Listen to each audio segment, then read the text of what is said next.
네, 안녕하세요, 친구들. 네, 지난 시간에는 우리 구석기, 신석기 시대에 대해서 배워봤죠? 네, 선사시대에 대해서 배웠는데요. 이번 시간에는 처음 세운 나라, 즉, 고조선에 대해서 배워볼 거예요. 자, 당군왕검이라는 호칭은 고조선에서 나라를 다스리는 사람에게 붙이는 말이에요. 제사장을 뜻하는 단군과 정치 지배자인 왕검이 합쳐진 말이죠. 단군왕검이 세운 고조선은 우리 역사상 최초의 국가를 말하죠. 청동기 문화를 바탕으로 세워진 나라였어요. 고조선 사람들이 남긴 유물과 유적, 그리고 남아있는 기록들은 고조선이 어떤 사회였는지, 고조선 사람들은 어떻게 살았는지 알려준답니다. 우리 역사상 최초의 국가인 고조선은 과연 어떤 나라였을까요? 자, 그러면 오늘 선생님과 함께 배워볼 고조선은 어떤 나라였는지 한번 같이 배워봅시다. 자, 처음 세운 나라 고조선의 핵심 정리를 한번 같이 볼게요.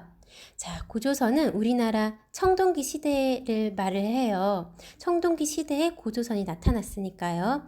처음에 석기 시대, 우리 시대를 구분할 때 석기 시대, 청동기 시대, 그 다음에 철기 시대로 나눌 수가 있다고 하였죠. 고조선은 이 청동을 쓰는 청동기 시대에 나타났어요.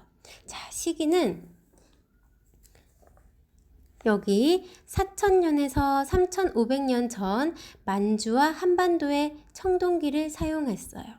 그리고 청동기 시대의 유물은 청동기, 당연히 청동기겠죠? 그래서 청동검, 청동거울, 청동방울 등을 재료를 구하기 어려웠어요. 그래서 지배 계급이 높은 사람들이 사용을 했고요. 또 계급의 무기 또는 장신구, 그래서 제사를 지내는 도구로 사용을 했어요. 그러면 농기구로 사용을 했을까요? 안 했을까요? 청동기는 어때요? 재료를 구하기 어려웠어요. 그래서 농기구로는 사용을 하지 않았어요. 그래서 이때 농기구는 어떤 것들? 돌과 나무, 구석기, 신석기 때 쓰던 그러한 돌과 나무들이 농기구로 쓰여 있었어요. 그래서 반달 돌칼이라던가 저번에 보여주었던 이런 그쵸 문제 속에서 우리 반달 돌칼이라는 거 배웠죠? 선생님 청동기 시대 유물인데 왜 돌로 만들었어요? 하고 질문하였던 학생이 있었다고 그랬죠. 네, 맞아요. 농기구지만 청동기 시대의 농기구지만 청동으로 만드는 농기구는 없었다고 했어요. 너무나 구하기 어렵고 비쌌기 때문에. 그렇죠. 만들기 어렵기 때문에. 토기로는 민무늬 토기가 있다고 하였어요. 이렇게 보면 빗살무늬 토기처럼 이렇게 무늬가 있는 것이 아니고 아무 무늬가 없어요. 그래서 아무 무늬가 없다고 해서 민무늬 토기. 우리 대머리 민무늬 생각나나요? 그래서 이렇게 민무늬 토기라고 해서 청동기 시대의 대표적인 유물하면 이런 민무늬 토기. 신석기 시대의 대표적인 유물하면 뭐가 있죠? 이렇게 빗살 무늬가 있는 빗살 무늬 톡이고 바닥이 뾰족해요. 민무늬 톡은 여기 좀 평평하죠. 네. 자, 그러면 또 청동기 시대의 대표적인 유물들을 볼게요. 일단 청동기란 뭐냐면요. 자, 구리, 청동기란 구리와 주석의 합금, 이걸 섞어서 만든 거예요. 구리와 주석의 합금으로 더욱 단단하게 만들기 위해 아연과 납을 섞어서 만들었어요. 구리와 주석으로는 아직 딱딱해지지 않기 때문에 아연이나 납을 더 섞어서 딱딱하게 만들었어요. 그래서 이런 청동검이라던가 청동방울, 이런 청동거울 등을 사용했어요. 선생님, 청동 거울이 반짝반짝 빛나지 않고 거울이 뭐 이래요. 보이지 않아요. 우리가 생각하는 거울과 많이 다르죠. 그리고 친구들이 박물관에 가보면 보통 이런 거울들을 많이 봤을 거예요. 바로 이 거울은 우리가 보는 그런 거울의 앞면이 아니고 거울의 뒷면이에요. 거울의 앞면에 무늬를 만들어 넣을 수는 없잖아요. 우리가 거울을 보아야 되니까. 그렇다고 거울의 앞면이라고 해도 우리가 실제로 지금 현대 시대에 사용하는 그런 거울처럼 반짝반짝하지는 않고요. 우리 녹그릇 정도 생각을 하면 될 것 같아요. 녹그릇에 우리 숟가락 같은 거, 노숟가락 알죠? 그런 거 잘 닦아 놓으면 그래도 얼굴이 어느 정도 비치죠? 그 정도로 생각을 하면 될 것 같네요. 그래서 여기 청동 거울. 이건 청동 거울의 뒷면이라는 것. 예, 이 정도로 알고 넘어가면 될 것 같아요. 자, 그래서 청동시대의 사람들의 생활은 어떻게 했을까요? 와, 여기 농업. 예, 청동기 시대는 벼농사의 시작이에요. 농사의 시작이 아니고 벼농사의 시작이에요. 신석기 시대는 농사의 시작이에요. 밭농사의 시작이죠. 그러면 이 청동기 시대에는 벼농사의 시작이에요. 벼농사의 시작이었고 바로 이것이 바로 이 벼농사, 벼이삭을 자르는 여기 낫 기능을 한다 그랬어요. 이쪽 부분으로 벼이삭을 자르는 그러한 반달 돌칼 역할을 하는 유물이랍니다. 자, 그리고 주거 형태는 어땠냐면 강을 끼고 있는 구릉지에 거주를 하였어요. 왜냐? 강을 끼고 있어야 농사와 방어에 유리하겠죠. 자, 그리고 농업 발달을 하였고요. 농업이 발달을 하면서 인구가 증가하게 되었겠죠. 그러면서 인구가 증가하면 어떻게 돼요? 인구가 증가하게 되면서 빈부의 격차가 생기게 돼요. 잘 사는 사람과 못 사는 사람, 가진 자와 이제 못 가진 자가 생기게 되면서 이제 빈부가 격차가 생기게 되는 거예요. 빈부가 격차가 생기게 되면서 계급이 발생하게 되면서 계급이 발생하게 되고 서로 정복이 전쟁이 되는 거죠. 이러면서 우리는 여러 부족이 나타나게 되고 그 부족들이 통합하는 지배자가 등장을 하게 돼요. 이 지배자가 등장을 하게 되면서 우리는 국가가 탄생을 하게 된답니다. 신기하죠? 이게 바로 무엇으로부터 시작이 국가로 발전을 하게 된 것이었어요? 바로 쭉 이 벼농사의 시작이부터 이 벼농사의 시작으로부터 이 농업이 발달하면서 인구가 증가하고 빈부가 격차 발생이 생기고 계급이 발생하게 되고 이로 인해서 정복 전쟁이 시작되고 부족을 통합한 지배자가 등장하게 되고 이 등장으로 인해서 국가가 생기게 되었다는 거죠. 이 벼농사의 인류에서 이 벼농사의 발전이라는 것은 시작이라는 것은 아주 대단한 일로 발전하게 되는 거예요. 자, 그러면 이 청동기 시대의 또 대표적인 유물로는 바로 이 고인돌이 있겠죠. 예, 고인돌로 우리가 이 군장의 무덤이라고 할 수가 있죠. 이 고인돌의 크기나 그러한 것들로 이 군장의 힘, 권위를 상징하는 정도가 어느 정도였는지 우리가 짐작할 수도 있어요. 자, 우리나라의 최초의 국가 고조선이죠.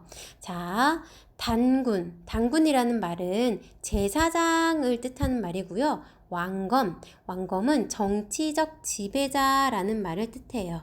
그래서 단군, 왕검, 제사장과 정치적 지배자가 일치하는 재정일치 사회임을 우리가 알 수가 있어요. 그리고 청동기 문화를 바탕으로 등장한 우리나라 최초의 국가가 바로 고조선이라는 거죠. 기원전 2333년 전에 나타난 일이죠.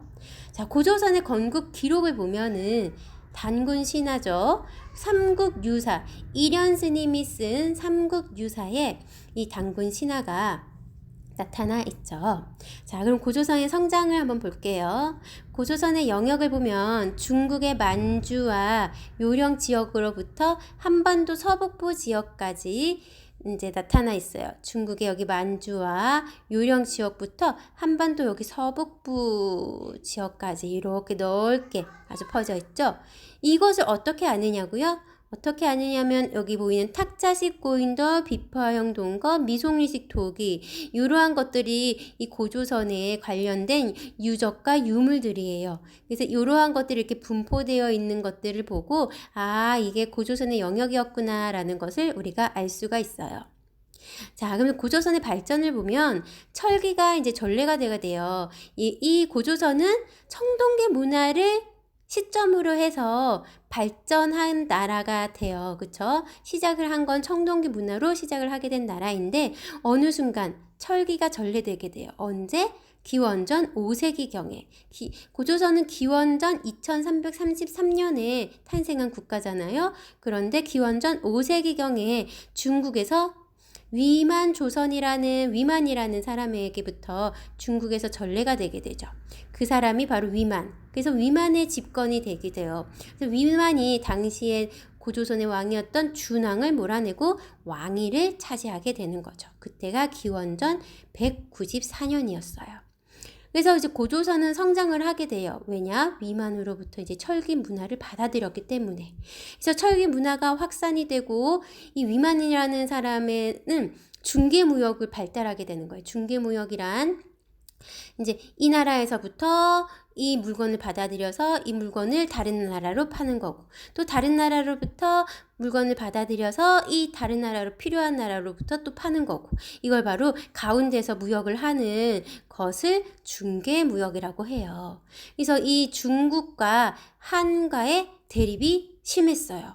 그쵸? 가만히 두지 않았겠죠. 그러면서 이제 고조선은 점점 더 성장해 나갈 것이니까 중국의 이 한나라, 이 당시에 이쪽에 있었던 중국의 한나라가 이 고조선을 가만두지 않았을 거란 말이죠. 점점 세력이 넓어져 가니까요. 그쵸? 여기에 있었던 한나라가 가만히 주고시하고만 있지 않았을 거예요. 그러다가 어떻게 되었냐? 그러다가 고조선은 한나라의 침략을 받아서 멸망을 하게 되는 거예요. 물론 지배층의 분열로 왕검성이 함락되어 멸망을 하였어요. 언제? 기원전 108년에. 그래서 기원전 2333년 전에 세워진 고조선은 기원전 108년에 멸망을 하게 되는 거예요. 자, 그러면 여기 사진에 보면은요, 선생님, 그러면 여기에 이렇게 붉은색 부분으로 되어 있는 데는 고조선의 영역이고, 여기 밑에는 뭐예요? 여기 밑에는 다른 나라인가요? 다른 나라라고 하기는 그렇고요. 여기도 우리 민족이 살고 있었던 이때는 동이족이라고 해서, 이 고조선에는 속하지는 않지만 동이족이라고 해서 옛날부터 여기 한민족으로 살고 있는 그 민족을 우린 동이족이라고 불렀거든요. 그래서 그 민족들이 여기 살고 있었어요. 그래서 이 민족들이 이제 나중에는 뭐 신라라던가 백제라던가 이렇게 민족이 되어가는 거죠. 네. 자, 그래서 고조선의 멸망을 보면은요, 이렇게 한나라에 의해서 기원전 108년에 의해서 왕검성이 함락되어 멸망을 하게 되는 거죠.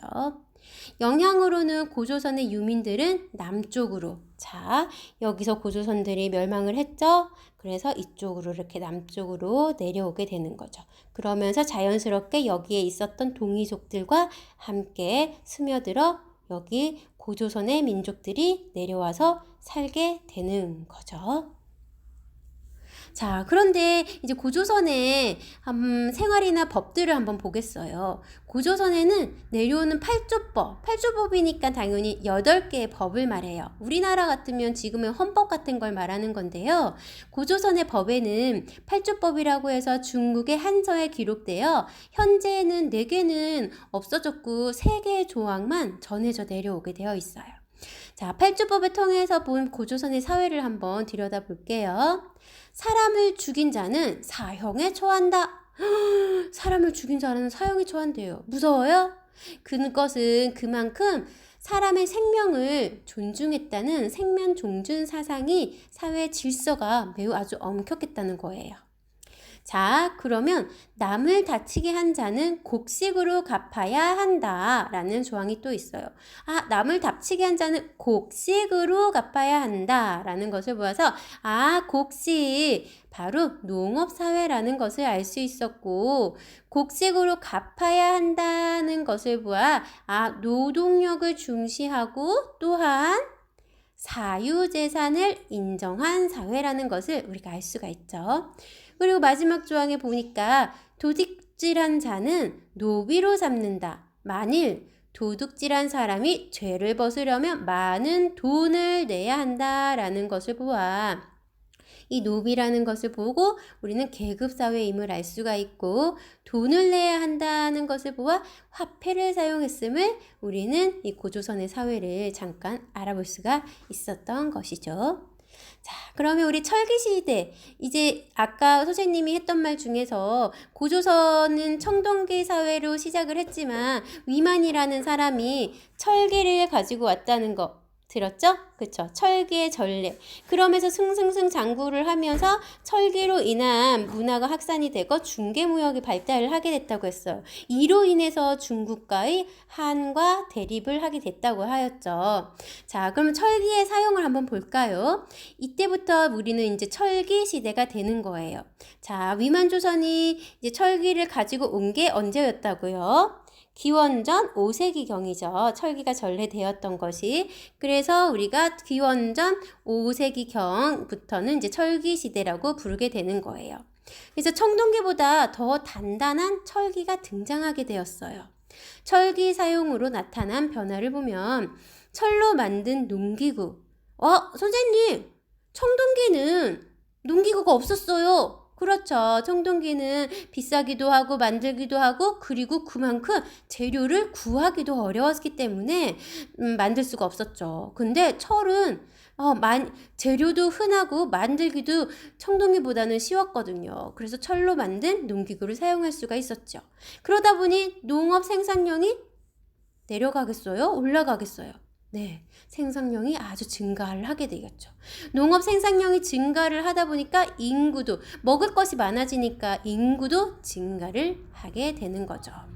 자, 그렇다면 철로 만든 무기, 네, 철로 만든 무기도 사용을 할 수 있게 되었고 부족 간의 정복 전쟁도 더욱 활발하게 되었어요. 그래서 여러 부족을 통합한 국가도 발전을 하게 되었던 거죠. 그래서 이 시대에 이제 여러 나라의 국가들이 등장을 하게 되는 거예요. 그럼 여러 나라의 등장을 한 국가들을 한번 볼까요? 만주와 한반도 북부 지역에 부여와 고구려가 등장을 했고요. 자, 여기 옆에 지도를 한번 볼까요? 자, 여기 있네요.